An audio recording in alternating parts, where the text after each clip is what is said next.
Freedom itself was attacked this morning by a faceless coward, and freedom will be defended. Oh, God! Oh, my God. On itself, and it is. The other tower are also crumbling. Now, the reason this is happening, according to the website for the World Trade Center, they're actually telling us that the structure, the outside cladding of this building is integral to the safety and security of it. Once you penetrate that, apparently...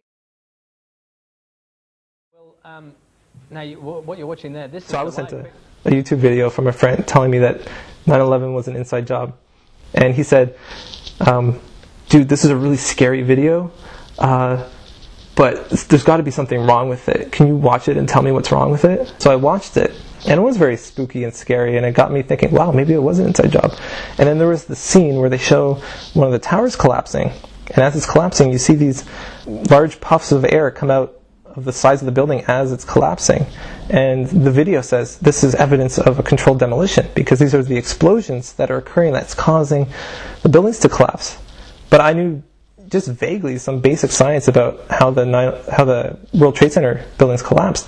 And those weren't explosions. That was the air escaping as the floors pancaked on top of each other. So once I saw that, the whole video just collapsed for me.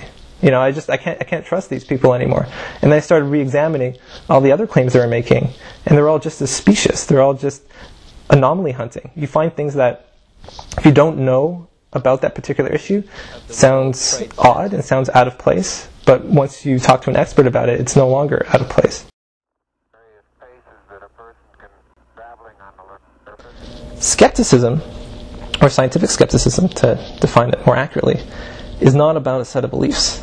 It's not that if you believe X, Y, Z, you're a skeptic.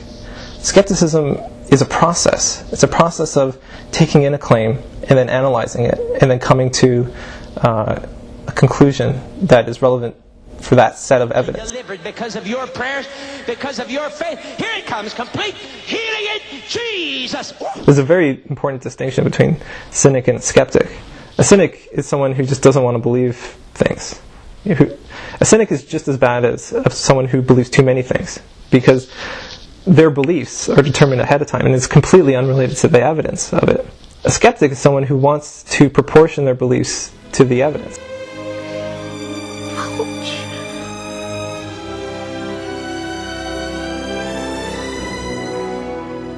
I can't expect everybody to be as passionate about skepticism as I am. It's just an area that I find very interesting. The least I could hope for is that people will raise red flags when appropriate.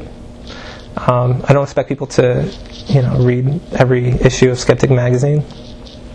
But I hope that if they get confronted with an extraordinary claim, they take a step back and ask for extraordinary evidence and be willing to walk away from that claim if they can't get that evidence. It's one small step for man, one giant leap for mankind. As the surface is fine and powdery, I can pick it up loosely with my toe. It does adhere in fine layers, like powdered charcoal, to the sole and sides of my boot.